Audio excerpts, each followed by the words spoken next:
Dinner at the girl on the red swing. I spent the whole weekend trying to trim the singed part of Herman's fur so it wouldn't show, which resulted in a very peculiar haircut. Naturally, my teacher noticed and was concerned, and I ended up in Miss Honeycutt's office in what was supposed to be the first of a series of counseling sessions. So you felt the need to cut all of Herman's hair off this weekend? Said Miss Honeycutt. What would you say precipitated this attack on a small helpless animal? No, it wasn't like that at all. I began when Miss Honeycutt cut in. It isn't like sheep shearing, where the animal needs to be sheared. In the farms our family owned around our manor house, where our tenant farmers work, Miss Honeycutt's voice droned on while I studied her. I thought she must be the one who was pining for company. It was too bad that she had chosen Uncle Jack to get a crush on, because there wasn't a hope that she would snare him. I thought she would be good company for someone, though, someone who liked very long stories. She had traveled to so many places and knew so many people, and she showed very good taste in picking Uncle Jack. You had to give her that. I listened for a second. She was rambling about her boarding school days. It must be terrible being sent away to boarding school. No wonder she seemed so cold and proper. You couldn't help the way you had been brought up, I was thinking, when suddenly she snapped. I said, and wasn't that just the most remarkable thing, Primrose? She looked daggers at me, and I, who had been tilting my chair back on two legs for the small entertainment value it offered, fell with a startled crash to the floor with Miss Honeycutt looking both dismayed and irritated. Before she could say anything, she was summoned from her office to the AV room where Spinky Catwater had gotten his necktie stuck in the self-threading movie projector and was screaming uncontrollably. I felt badly for Spinky, whose luck was worse than my own, but his timing couldn't have been better. The closing bell the closing bell rang, and before Miss Honeycutt had a chance to get back to her office, I slipped out and hobbled home. I sat at the kitchen table, which while boys filed into the house, including Spinky, who had calmed down. He got his tie caught in something a couple of times a week and was probably used to it. I watched the game in disgust for a while, and then took Mollamore and went down to the beach to give her a run. She started out after the birds with all her characteristic vim and vigor, but toward the end she would look up at the birds and kind of fade out. Puppydom was passing too quickly, I thought sadly, and before we knew it, she would be one of those old dogs who just want to lie in the sun all day. Uncle Jack and I were meeting at the Girl on the Red Swing for dinner. Uncle Jack had never eaten there, and although he said that the menu didn't look promising, he wished to sample the fare before resuming his campaign to move Miss Bowser off Main Street and establish a classier restaurant. I felt funny going in through the front door. I waited for Uncle Jack in the area between the door to the street and the inside door to the restaurant. It was warm and had a gumball machine, a peanut machine, and a Smarties candy machine. I didn't think Uncle Jack would find this highbrow enough for his taste, so I tried to stand in front of them to block his view. But when he joined me, I could see that he had glimpsed them, though he didn't say anything. He knew I was rooting for Miss Bowser. Well, shall we? He said. I knew he didn't plan to change his mind about the girl on the red swing because he grinned at me with his megawatt smile and turned on the full force of his charm on me. Who knew it for the sales device it was? Nevertheless, I succumbed.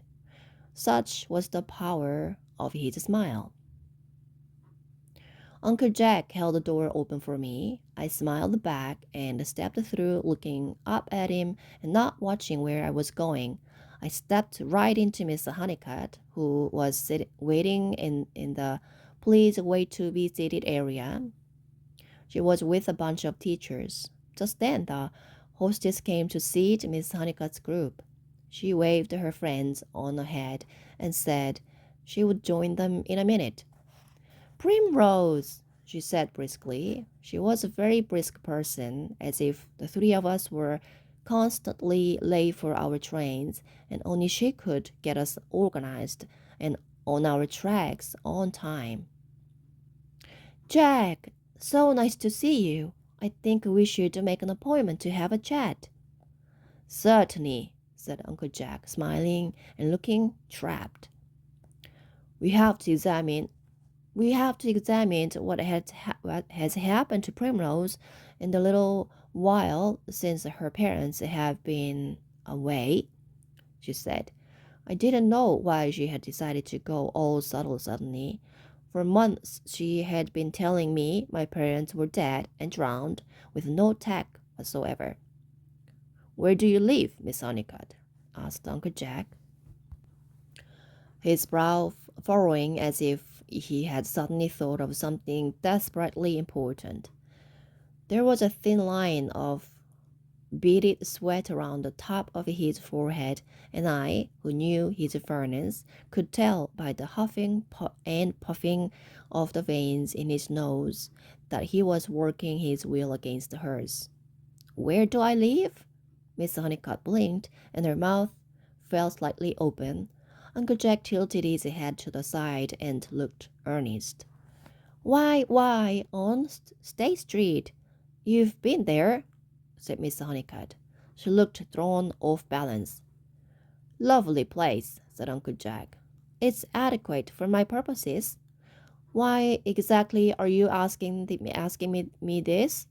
Asked Miss Honeycutt, recovering her balance and getting all crisp and businesslike again. Adequate, repeated Uncle Jack, nodding as if whole books could be written about this word. Not much of a view there on State. There certainly wasn't. Coal Harbor didn't have many restaurants, and the few ugly apartment blocks on State were sandwiched between what used to be the naval base and the whale processing plant. You know, it amazes me it has taken anyone this long to start building on the waterfront. I was just checking some townhouse units that will be ready for occupation soon. 2 stories, 2 bedrooms, picture windows opening over the bay. All new lino, carpet, appliances. Yes, I remember you mentioning them when last we spoke, said Miss Honeycutt curtly. All new lino, I echoed enthusiastically, wondering what lino was. Uncle Jack and Miss Honeycutt looked down and gave me the same identical thin smile and went back to their conversation.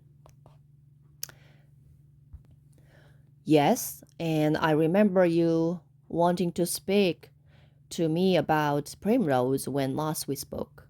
Hey, did you hear about the hockey games in our gym? All these nice young men coming over to play hockey every day after school. Yes, and frankly, it surprises me to hear that Primrose was playing hockey with that big bandage on her foot and those crutches, said Miss Honeycutt. But even if she was, I do not see what bearing it has on the haircut she gave the guinea pig put in her trust. Uncle Jack was momentarily stymied. This was the first he had heard about Herman's haircut. You know, I used to give my cat a haircut when I was a kid. Kids do the darnest things, don't they? And of course, she can manage the position of goalie. She hobbles around.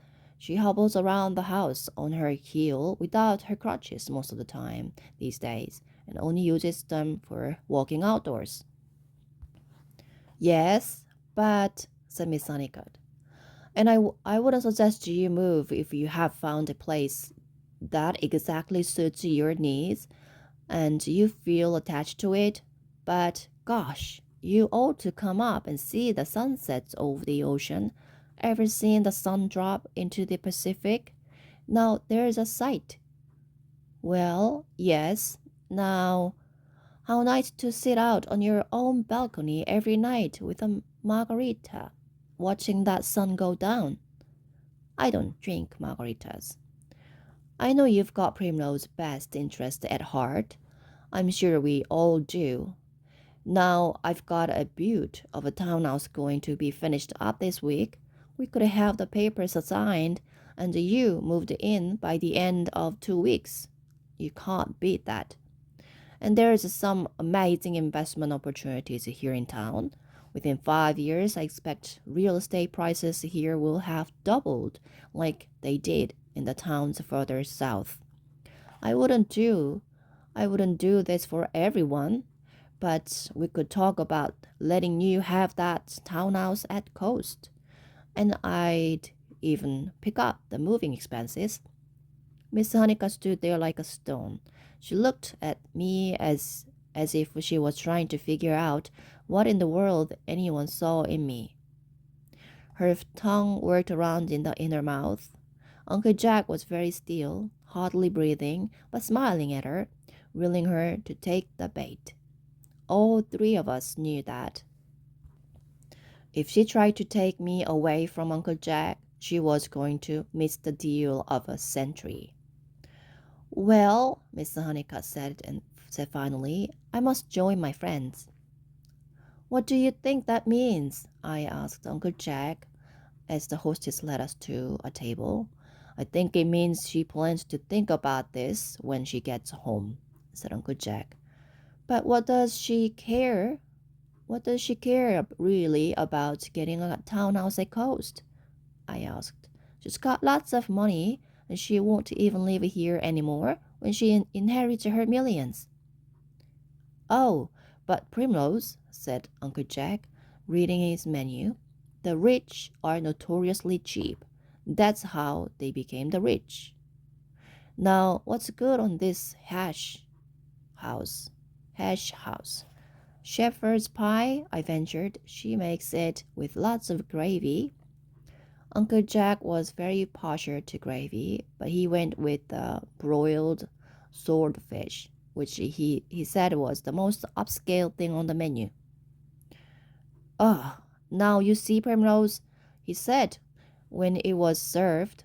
It's a good piece of fish, nice flavor, done to perfection. If the woman only get rid of the waffles. That's the best part, I said, crunching away on mine. It was an interesting mix of flavors. I had ordered shepherd's pie, recipe to follow, and the gravy had seeped into the waffle.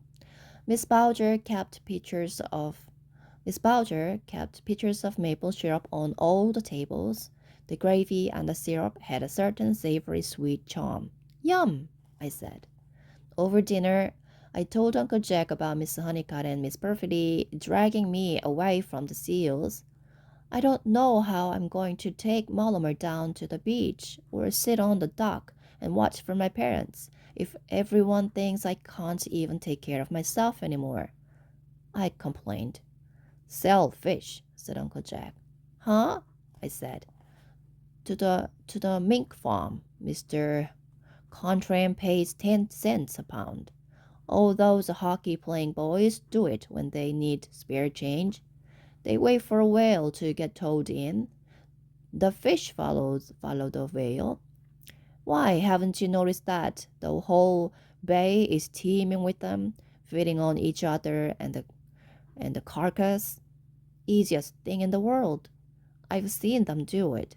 You just dip in a net and scoop them up. But I'm not interested in fishing and selling fish. Sure you are, said Uncle Jack. leaning back and wiping his mouth. Because you can go out on the dock holding your net, and no one will worry that you are just mooning about. It will look like you are cheerfully and gainfully employed. It's your cover, he hissed the last dramatically. Well, Uncle Jack always had a solution for everything, and this one would have been just about perfect if it hadn't gone so wrong and landed me in a foster home.